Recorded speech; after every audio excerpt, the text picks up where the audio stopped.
नमस्कार श्रोताओं, शाम के ठीक 7:20 हुए हैं और ये समय है आपके अपने कार्यक्रम स्पोर्ट्स स्कैन का। आज के स्पोर्ट्स स्कैन के इस एडिशन के साथ मैं हूं आपका होस्ट और दोस्त सिद्धार्थ सिंह। तमाम खेल खबरों पर विस्तार से चर्चा करने के लिए स्टूडियो में आ चुके हैं वरिष्ठ खेल पत्रकार मनोज जोशी। मनोज, स्पोर्ट्स स्कैन कार्यक्रम में आपका स्वागत है। धन्यवाद। और सबसे पहले नजर डाल लेते हैं अब तक की स्पोर्ट्स हेडलाइंस पर। 2020 विश्व कप के दूसरे सेमीफाइनल में दुबई में अब से कुछ देर बाद ऑस्ट्रेलिया और पाकिस्तान आमने सामने होंगे।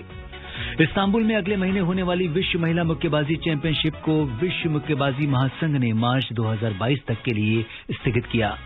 भारतीय बैडमिंटन संघ ने घोषणा की है कि अगले महीने घरेलू बैडमिंटन सत्र की शुरुआत चेन्नई में होगी। पहला टूर्नामेंट 16 से 22 दिसंबर तक खेला जाएगा और FIH जूनियर हॉकी विश्व कप की शुरुआत 24 नवंबर से भुवनेश्वर में होगी। विवेक सागर प्रसाद को 18 सदस्यीय टीम का कप्तान बनाया गया।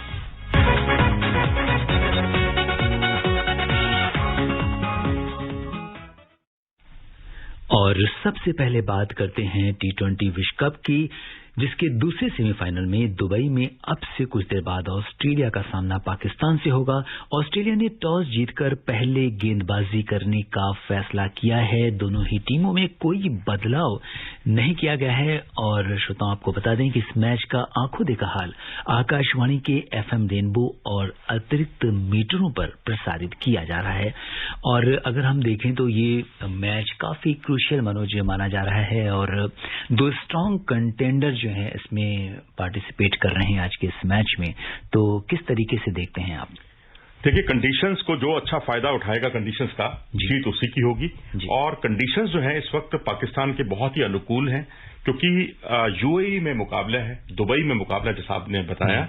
और दुबई में पाकिस्तान जो है T20 जो करंट फॉर्मेट है, इस फॉर्मेट में कोई मैच हारा नहीं है 2015 के बाद से। यहां तक कि मौजूदा जो T20 वर्ल्ड कप चल रहा है, जहां भी अपराजित है पाकिस्तान की टीम। तो अकेली ऐसी टीम है जो अनचेंज रही है अभी तक। ये तो कोई ना कोई बदलाव हर टीम में देखने को मिला है, तो ये पाकिस्तान के लिए बहुत ही अच्छा साइन है। और जो आज टॉस के समय जो आश्चर्यजनक बात देखने को मिली वो ये कि शोएब मलिक और रिजवान जो है पूरी तरह से फिट नहीं है। हल्का सा फ्लू का उन पर असर दिखाई दिया था। सुबह से खूब चर्चाओं का बाजार बहुत गर्म था, लेकिन कोई टीम में बदलाव ना करना, 100% फिट होते हुए भी इन दोनों को खिलाना, ये पाकिस्तान ने एक जोखिम तो लिया है। जी बिल्कुल, तो इस पर हमारी नजर है। और आइए आज के इस मैच पर सुनते हैं हमारी सहयोगी प्रियंका की स्पोर्ट्स डेस्क से ये रिपोर्ट। अब से कुछ देर बाद सभी क्रिकेट प्रेमियों की निगाहें दुबई इंटरनेशनल क्रिकेट स्टेडियम पर लगी होंगी, जहां ऑस्ट्रेलिया और पाकिस्तान एक दूसरे के आमने सामने होंगे। पाकिस्तान की दूसरे सेमीफाइनल में ऑस्ट्रेलिया के खिलाफ राह आसान नहीं होगी, क्योंकि ओरॉन फिंच की टीम ने सही समय पर लय हासिल कर ली है। विश्व T20 2016 के पहले दौर में बाहर होने के बाद पाकिस्तान ने इस बार शानदार प्रदर्शन किया है। बाबर आजम की अगुवाई वाला 2009 का चैंपियन पाकिस्तान मौजूदा टूर्नामेंट की एकमात्र टीम है जिसे अब तक एक भी शिकस्त का सामना नहीं करना पड़ा है। दोनों टीमों के बीच पिछली बार T20 विश्व कप के सेमीफाइनल में ऑस्ट्रेलिया ने माइक हसी के शानदार प्रदर्शन की बदौलत रोमांचक मुकाबले में जीत दर्ज की थी। UAE में हालांकि मौजूदा टूर्नामेंट में पाकिस्तान की टीम दबाव में अच्छा प्रदर्शन कर रही है और यहाँ की परिस्थितियों को लेकर सहज है। भारत के खिलाफ ऐतिहासिक जीत से अभियान शुरू करने वाली पाकिस्तान की टीम अजय नजर आ रही है और न्यूजीलैंड तथा अफगानिस्तान के खिलाफ विषम हालात में जीत दर्ज करके जज्बात दिखा चुकी है। टूर्नामेंट के शीर्ष स्कोरर बाबर आजम की अगुवाई में पाकिस्तान का शीर्ष क्रम काफी मजबूत है। बाबर 4 अर्धशतक जड़ चुके हैं और टीम को उनसे एक बार फिर अच्छे प्रदर्शन की उम्मीद होगी। ऑस्ट्रेलिया का गेंदबाजी आक्रमण हालांकि उनकी चुनौती के लिए पूरी तरह से तैयार होगा और किसी भी गलती का फायदा उठाना चाहेगा। बाबर और मोहम्मद रिजवान की सलामी जोड़ी अगर विफल रहती है तो पाकिस्तान के पास मध्य क्रम में कई मैच विजेता हैं और सभी लय में है। पाकिस्तान के गेंदबाजी आक्रमण ने भी काफी प्रभावित किया है। दूसरी तरफ 2010 की उपविजेता ऑस्ट्रेलिया टीम सही समय पर अपना शीर्ष खेल दिखा रही है और वह यह खिताब जीतकर आईसीसी के उस टूर्नामेंट को भी जीतना चाहेगी जिसे अब तक नहीं जीत पाई है। ऑस्ट्रेलिया के पास जोश हेजलवुड, मिशेल स्टार्क और पैट कमिंस की मौजूदगी वाला बेहद मजबूत तेज गेंदबाजी आक्रमण है, जबकि बीच के ओवरों में लेग स्पिनर एडम जंपा ने शानदार प्रदर्शन किया है, जो मौजूदा टूर्नामेंट के दूसरे सबसे सफल गेंदबाज हैं। ऑलराउंडर ग्लेन मैक्सवेल और मिशेल मार्श ने टीम को गेंद से सफलताएं दिलाई हैं। डेविड वार्नर की फॉर्म में वापसी से ऑस्ट्रेलिया को मजबूती मिली है। टूर्नामेंट से पहले खराब फॉर्म से जूझ रहे वार्नर 2 अर्धशतक जड़ चुके हैं, जिसमें पिछले मैच में नाबाद 89 रन की पारी भी शामिल है। वार्नर और फिंच की सलामी जोड़ी किसी भी गेंदबाजी आक्रमण को ध्वस्त करने में सक्षम है। तीसरे नंबर पर मार्श अच्छी फॉर्म में है। जल्दी विकेट गंवाने की स्थिति में भरोसेमंद स्टीव स्मिथ पर पारी को स्थिरता देने का दारोमदार होगा। Priyanka Arora, sports scan. जी हाँ, ये बड़ा दिलचस्प है मनोज की आज का दिन किस टीम के नाम रहता है। और जैसा कि हमने रिपोर्ट में भी देखा कि दोनों तरफ से जो दोनों ही टीमों के दिग्गज बल्लेबाज गेंदबाज जो है वो अपना दमखम दिखाने के लिए अब से कुछ ही देर बाद मैदान पर आने वाले हैं। हम पिच के ऊपर अगर देखें तो आप क्या लगता है कितना स्कोर बनने वाला है और किसकी ज्यादा चलेगी? देखिए, दुबई में 3 मुकाबले हो चुके हैं इसी पिच पर और यहां स्कोर ठीक ठाक बनने की उम्मीद है, लेकिन ऑस्ट्रेलिया ने टॉस जीतकर फील्डिंग करने का जो फैसला किया है वो काबिले तारीफ है। 15% मैच मैं कहूंगा ऑस्ट्रेलिया ने जीत लिया है और चुनौतीपूर्ण हालात और ज्यादा हो गए हैं पाकिस्तान के लिए, क्योंकि यहां बाद में बॉलिंग करना काफी चुनौतीपूर्ण रहता है, बहुत ही मुश्किलें आती हैं। लेकिन ऑस्ट्रेलिया के लिए राहत की बात यह है कि उसके जो 2 शेर जो अब तक सो रहे थे वो जग गए हैं, चाहे वो वार्नर हो चाहे वो फिंच हो। और वहीं अभी पाकिस्तान का शेर अभी सो रहा है, वो है फकर जमान, जिन्होंने भारत के खिलाफ चैंपियंस ट्रॉफी में सेंचुरी बनाई थी।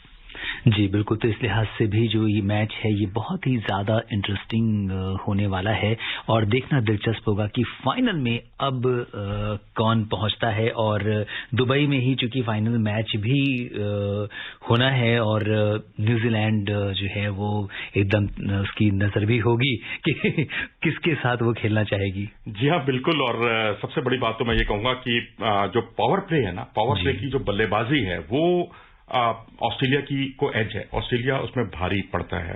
2 मौकों पर वो 60 से ज्यादा का स्कोर बना चुका है, लेकिन पाकिस्तान को पावर प्ले में अपना विकेट बचाने की होड़ में वो लगा रहता है। चाहे आप देखिए नामीबिया के खिलाफ 29 रन बनाए उसने पावर प्ले में, न्यूजीलैंड के खिलाफ सिर्फ 30 रन बनाए और स्कॉटलैंड के खिलाफ 35 रन बनाए। तो कोशिश उसकी यही होती है कि पावर प्ले में अपने विकेट बचाकर रखे। ये एक बड़ा अंतर साबित हो सकता है, लेकिन डेथ ओवर पाकिस्तान के पक्ष में है। पाकिस्तान बहुत ऊपर है ऑस्ट्रेलिया से। अगर आप देखें तो 13.17 के औसत से उसने रन बनाए हैं और जो बहुत ही ताबड़तोड़ बल्लेबाजी का बहुत बड़ा नमूना है। अगर आप देखें तो रिजवान ने आखिरी ओवरों में बहुत प्रभावित किया है और उसके अलावा शोएब मलिक जिन्होंने 18 गेंदों पर 54 रन बनाए, उन्होंने बहुत प्रभावित किया है। बाबर आजम स्टेप आउट करके खेलने लगे हैं और बाकी आप देखें तो जिस तरह से टॉप ऑर्डर खेल रहा है आखिरी ओवरों में, वो काबिले तारीफ है। जी हाँ बिल्कुल, तो सबकी निगाहें इस मैच पर लगी हुई हैं।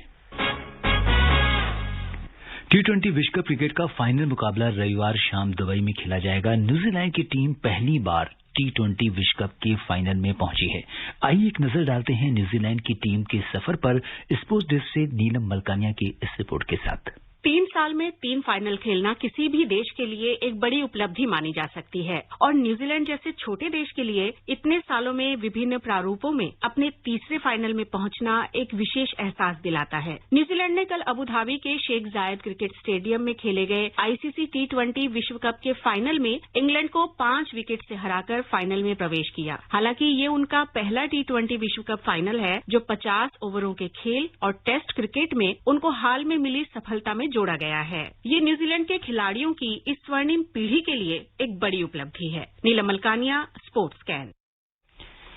जी हाँ, जैसा कि हम बात कर रहे थे मनोज की न्यूजीलैंड भी इस मैच को काफी करीब से देख रहा होगा कि अब फाइनल में जो है उसके सामने कौन आता है। जी हाँ, निश्चित तौर पर। और पाकिस्तान में तो अभी पिछले दिनों न्यूजीलैंड की टीम गई थी और सुरक्षा कारणों का हवाला देकर वो वापस चली गई और पाकिस्तानी अवाम में बहुत बड़ा इस बात को लेकर मलाल है कि न्यूजीलैंड से उस हार का बदला लेना है। हालांकि बदला वो ले चुके हैं लीग मुकाबले में और अब अगर फाइनल में एक बार फिर न्यूजीलैंड उनके सामने आता है तो बहुत दिलचस्प मुकाबला होने वाला है। और आईसीसी टूर्नामेंट्स में जैसा कि अभी रिपोर्ट में भी बताया गया, ये दुनिया की इकलौती ऐसी टीम है जो तीनों फॉर्मेट में अपनी मौजूदगी का एहसास कराती है। वर्ल्ड टेस्ट चैंपियनशिप में उसने भारत को हराया, वनडे की जो वर्ल्ड चैंपियनशिप की वर्ल्ड कप था उसमें भी उसने भारत को हराया सेमीफाइनल में, और अब T20 का जो वर्ल्ड कप है यहां पर यह टीम फाइनल में पहुंची है। वो इसी बात की ओर इंगित करता है कि ये टीम बेजोड़ है, चाहे फॉर्मेट कोई भी हो, किसी फॉर्मेट की मोहताज नहीं है। जी, तो ये तो बात थी T20 विश्व कप क्रिकेट की। प्रधानमंत्री नरेंद्र मोदी ने अंडर 23 विश्व कुश्ती चैंपियनशिप और प्रेसिडेंट्स कप निशानेबाजी प्रतियोगिता में पदक जीतने वाले सभी खिलाड़ियों को बधाई दी है और उनके बेहतर भविष्य की शुभकामनाएं दी हैं। सर्बिया के बेलग्रेड में हाल ही में समाप्त हुई अंडर 23 विश्व कुश्ती प्रतियोगिता में भारतीय खिलाड़ियों ने शानदार प्रदर्शन किया और 5 पदक जीते। वर्ष 2017 में शुरू हुई इस प्रतियोगिता में ये भारत का अब तक का सर्वश्रेष्ठ प्रदर्शन है। प्रधानमंत्री ने ट्वीट में कहा, बेलग्रेड में कुश्ती प्रतियोगिता में पदक जीतने वाले शिवानी, अंजू, दिव्या, राधिका और निशा को बधाइयां। उनका प्रदर्शन विशेष है और इससे देश में कुश्ती को और लोकप्रियता मिलेगी। प्रेसिडेंट्स कप में शानदार प्रदर्शन करने वाले खिलाड़ियों को बधाई देते हुए मोदी ने ट्वीट किया, आईएसएसएफ प्रेसिडेंट्स कप निशानेबाजी प्रतियोगिता में पदक जीतने पर मनु भाकर, राही सरनोबत, सौरभ चौधरी और अभिषेक वर्मा को बधाइयां। प्रधानमंत्री ने कहा, उनके इस शानदार प्रदर्शन से देश के लोग गौरवान्वित महसूस कर रहे हैं। भविष्य के लिए शुभकामनाएं। प्रेसिडेंट्स कप की महिला 25 मीटर पिस्टल स्पर्धा में भारतीय निशानेबाज राही सरनोबत ने रजत पदक जीता। युवा निशानेबाज मनु भाकर ने 25 मीटर व्यक्तिगत स्पर्धा में 6ठे स्थान पर रहने के बाद वापसी करते हुए 25 metre rapid fire pistol mixed team स्पर्धा में तुर्की के उजगुर वार्लिक के साथ मिलकर स्वर्ण पदक जीता। सौरभ चौधरी ने पुरुष 10 मीटर एयर पिस्टल में व्यक्तिगत स्पर्धा का रजत, जबकि अभिषेक वर्मा ने कांस्य पदक जीता। मनु ने ईरान के ओलंपिक चैंपियन जावेद फरोगी के साथ जोड़ी बनाकर 10 metre air pistol mix team स्पर्धा का भी खिताब जीता। इससे पहले आईएसएसएफ विश्व कप फाइनल्स के नाम से पहचाने जाने वाले टूर्नामेंट में भारत ने कुल 5 पदक जीते। मनोज, वैसे भी जो प्रधानमंत्री जी हैं वो हमेशा से खिलाड़ियों को प्रोत्साहन देते रहते हैं और किसी भी जीत पे आपने स्पोर्ट्स को इतने करीब से कवर किया है और आपसे ये जानना चाहेंगे कि एक खिलाड़ी को जब देश का मुखिया तुरंत आपकी किसी सफलता पर ट्वीट करता है, इवन ना सिर्फ सफलता पर, कई बार आप हार भी जाते हैं तो भी वो फोन करते हैं और बोलते हैं कि पूरा देश आपके साथ है, जीत में तो है ही, हार में भी आपके साथ है। तो ये जो नया जिस तरह का ट्रेंड है और जिस तरह से खिलाड़ियों को प्रोत्साहित करते हैं प्रधानमंत्री, क्या कहेंगे आप इस पर? देखिए, बहुत मनोबल बढ़ता है किसी भी खिलाड़ी का। आपने ओलंपिक में देखा ऐसा, आपने पैरालंपिक में देखा, और उसके अलावा अगर जो दूसरी स्पर्धाएं हैं वहां पर भी प्रधानमंत्री यदि अपनी मौजूदगी से प्रेरित करते हैं खिलाड़ियों को, तो ये खिलाड़ियों के लिए इससे अच्छी बात नहीं हो सकती। और आप देखिए, बेलग्रेड में अंडर 23 की चैंपियनशिप थी, जहां देखा जाए तो महिलाओं का प्रदर्शन बहुत ही शानदार था। पुरुषों ने यहां पर निराश किया है, लेकिन उसके बावजूद जो हमें खबरें मिली, हमें ये भी पता चला कि पुरुषों को भी उन्होंने हौसला अफजाई उनकी भी की। और शूटिंग में अगर Manu Bhaker 25 metre mixed event में रैपिड फायर में मेडल जीतती हैं, तो ये एक नई स्पर्धा है उनके लिए। और उस स्पर्धा में उनको यदि अच्छे प्रदर्शन के साथ, कुछ शाबाशी भी अच्छे प्रदर्शन के साथ प्रधानमंत्री की मिल जाए, तो मैं तो कहूंगा ये सोने पे सुहागा है। बिल्कुल, खिलाड़ियों के लिए बहुत बड़ा मोटिवेशन है। बात करते हैं मुक्केबाजी की। इस्तांबुल में अगले महीने होने वाली विश्व महिला मुक्केबाजी चैंपियनशिप को खेल की संचालन संस्था विश्व मुक्केबाजी महासंघ ने मार्च 2022 तक के लिए स्थगित कर दिया है। टूर्नामेंट 4 से 18 दिसंबर के बीच करवाया जाना था, लेकिन तुर्की में कोविड के मामले बढ़ने की वजह से ऐसा करना पड़ा। तो ये जो महिला विश्व मुक्केबाजी अभी स्थगित हो गई। बहुत सारे ऐसे टूर्नामेंट हैं मनोज, जो कि कोविड की वजह से जिनके कार्यक्रम में परिवर्तन करना पड़ा या फिर उसे रद्द भी करना पड़ा। जी हाँ, बिल्कुल। और ये खिलाड़ियों को इससे थोड़ा परेशानी तो होती है, क्योंकि उनको अपनी तैयारी का आकलन करने का मौका नहीं मिल पाता। लेकिन जल्दी ही प्रतियोगिताएं शुरू होंगी। और अभी ये तुर्की में क्योंकि कुछ एक हालात थे ऐसे, कोविड के कुछ केसेस पाए गए थे, तो मैं समझता हूं कि अगर इस तरह की चैंपियनशिप और दूसरे मुल्कों में भी हो, दूसरी कॉम्पिटिशन्स भी होंगे, तो निश्चित तौर पर मैं कहूंगा भारतीय खिलाड़ियों के लिए अवसर मिलेंगे। आप देखेंगे कि अगर बैडमिंटन में जिस तरह से भारत के स्तर में थोड़ी सी गिरावट देखने को मिली है, तो वो एक लैक ऑफ प्रैक्टिस है। और अगर इस तरह की प्रतियोगिताएं होंगी, आयोजित होंगी, तो निश्चित तौर पर खिलाड़ियों को अपना तैयारियों का आकलन करने का सही समय पर मौका भी मिलेगा। और अब बात करते हैं बैडमिंटन की। भारतीय बैडमिंटन संघ ने घोषणा की है कि 20 महीने के ब्रेक के बाद अगले महीने घरेलू बैडमिंटन सत्र की शुरुआत लगातार 2 सीनियर रैंक के लेवल 3 के टूर्नामेंट्स के साथ होगी। सत्र की शुरुआत चेन्नई में होगी और पहला टूर्नामेंट 16 से 22 दिसंबर तक खेला जाएगा। लेवल 3 का एक अन्य टूर्नामेंट हैदराबाद में 24 से 30 दिसंबर तक होगा। दोनों प्रतियोगिताओं की कुल इनामी राशि 10 लाख रुपए है और ये BAI के नए घरेलू फॉर्मेट का हिस्सा है जिसे 2019 में स्वीकृति दी गई, लेकिन कोविड-19 महामारी के कारण लागू नहीं किया जा सका।